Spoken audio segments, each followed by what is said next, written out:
kelas jika nilai ujian akhir Anda seperti ini. Ujian Anda seperti ini. Lebih, maka nyatakan dapat nilai A. Apakah katakan kebenaran atau berbohong? Kasusnya seperti ini. Kasus pertama, misalkan seperti ini. Saya misalkan ini P, kemudian Q. Sekarang kita tinjau kasus yang pertama. Kasus ujian akhir Anda 80, di atas 80. Benar. Kemudian dapat nilai A juga benar. Nah, pernyataan dosennya ya pasti benar. Jika P maka Q pastinya benar. Oke, selanjutnya ujian Anda di atas 80 benar, sudah benar. Tapi tidak dapat nilai A, ya salah lah. Pasti. Dosennya bohong, salah. Kemudian nilai ujian akhir Anda di bawah 80. Memang di bawah 80. Tapi Anda dapat nilai A. Nah, ini jadi tanda tanya nih. Kalau misal di bawah 80, otomatis kan bisa jadi tidak A, bisa juga ya, karena dosennya ini tidak kemampuan Anda juga bisa, sehingga tidak ragu bernilai A. Maka hasilnya tetap tidak dapat dikatakan salah, ya, berarti tetap benar.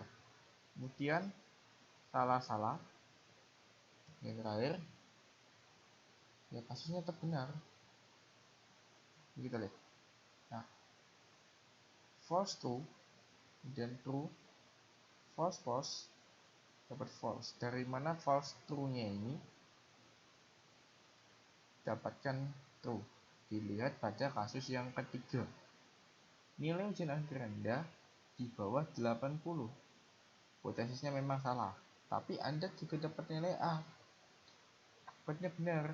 Nah, tidak dapat dikatakan salah, ya berarti juga otomatis benar juga. Jadi ini tabel kebenaran implikasi.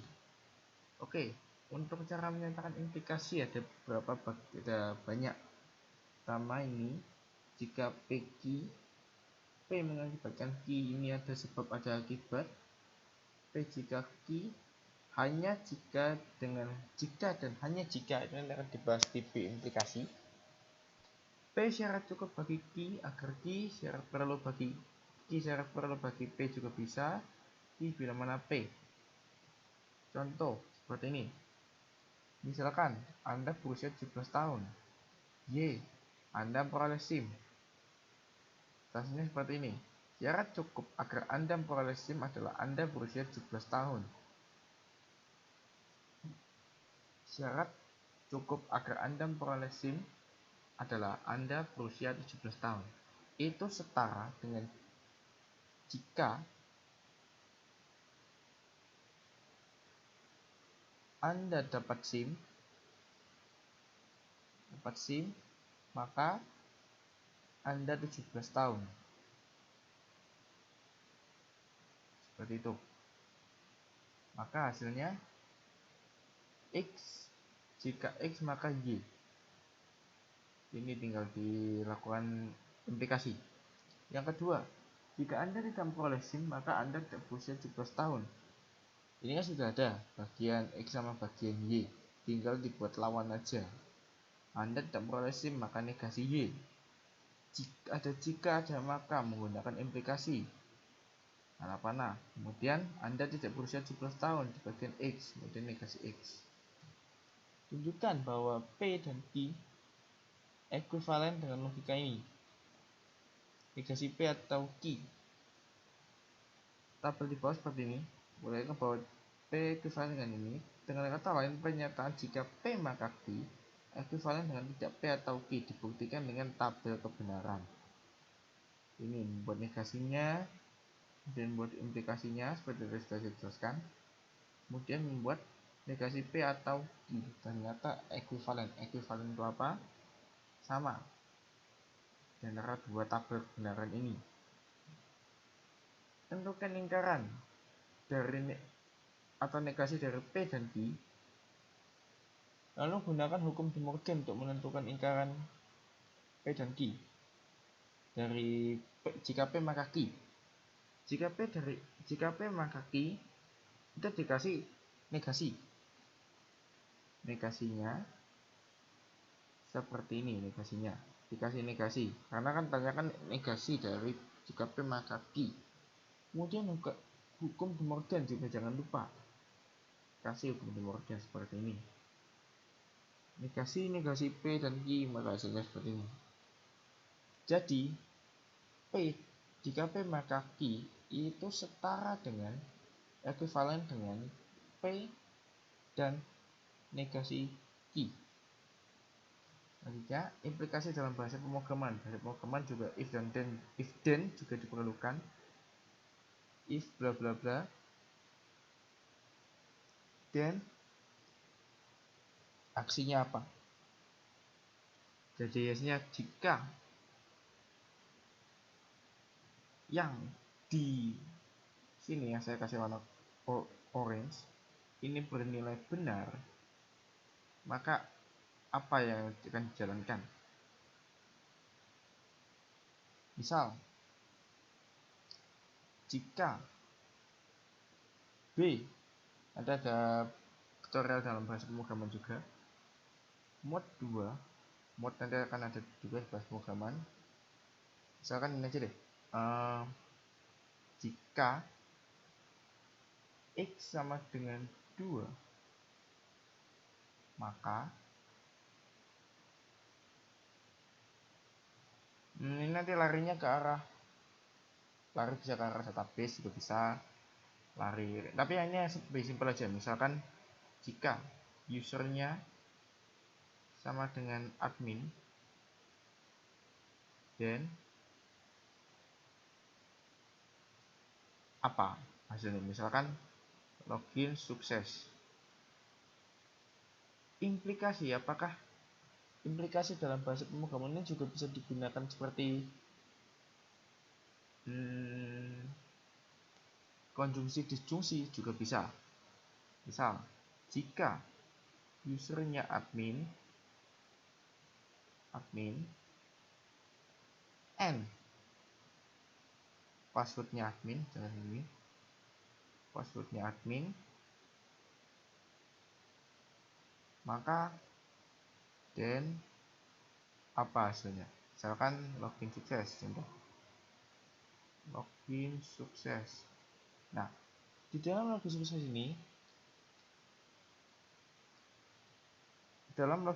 ini, adalah S-nya.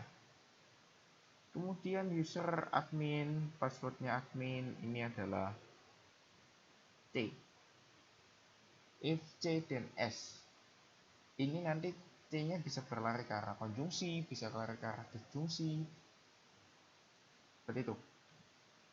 Sekarang varian proposisi bersyarat. Varian proposisi bersyarat itu ada 3. Lebih simpel. Varian dari implikasi. 3 variasinya adalah converse, inverse. Converse ini kebalikan dari jika P maka Q. Jika P maka Q. Inverse itu diambil dari jika P maka Q. Inverse-nya adalah negasi P. Jika negasi P maka negasi Q. Kontraposisi juga sama, kebalikan dari si inverse. Jadi negasi Q, jika negasi Q maka negasi P. Ini implikasi. Converse-nya adalah jika Q maka P. Seperti tadi yang saya sudah sampaikan. Converse kebalikan, jika Q maka P. Inverse negasi P, jika negasi P maka negasi Q. Kontraposisi negasi Q maka negasi P. Seperti ini tabelnya. Buat negasinya biasa, ternyata ada 2 yang sama.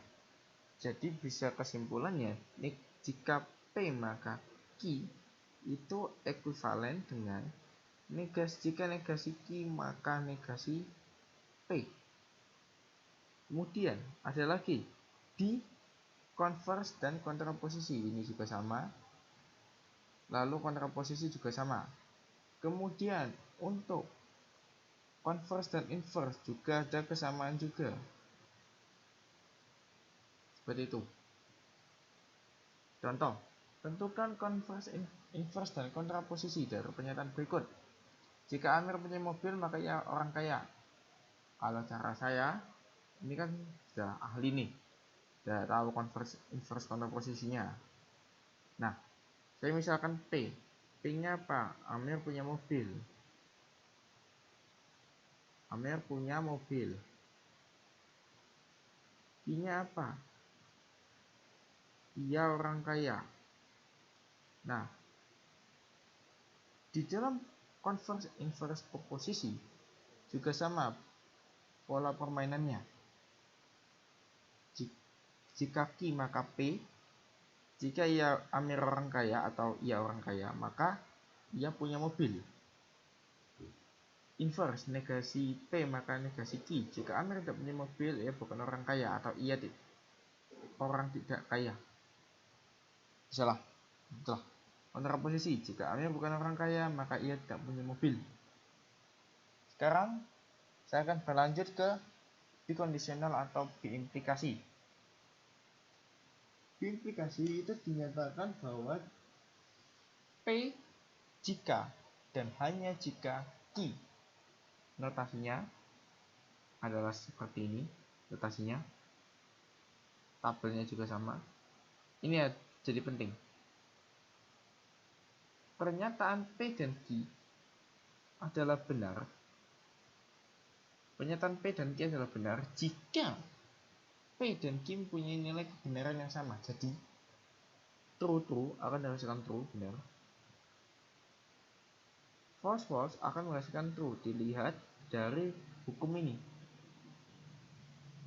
Pernyataan jika P jika dan hanya jika Q adalah benar jika P dan Q mempunyai nilai kebenaran yang sama. Ada cara menyatakan biimplikasi juga, ada 3. Yang pertama tadi sudah saya bahas, P jika dan hanya jika Q. P adalah syarat dan cukup untuk Q. Yang ketiga, jika P maka Q dan sebaliknya. Sama seperti implikasi, cuman di implikasi ada seleksi namanya nanti. Contoh biimplikasi yang pertama, 1 tambah 1 sama dengan 2 jika dan hanya jika 2 tambah 2 sama dengan 4. Ini memang benar, ini juga benar. Hasilnya juga benar. Syarat paralel cukup agar air hujan adalah kelembapan udara yang tinggi. Ya, juga masuk biimplikasi. Jika Anda orang kaya, maka Anda punya banyak uang dan sebaliknya. Oke, jadi di presentasi ini saya cukup sampai sini. Di part selanjutnya akan saya jelaskan tentang penarikan kesimpulan, di mana penarikan kesimpulan ini juga ada 3 atau 4 beberapa macam penarikan kesimpulan seperti modus ponen, tolen, dan silogisme ya saya tahu. Tapi di part selanjutnya ada berbagai macam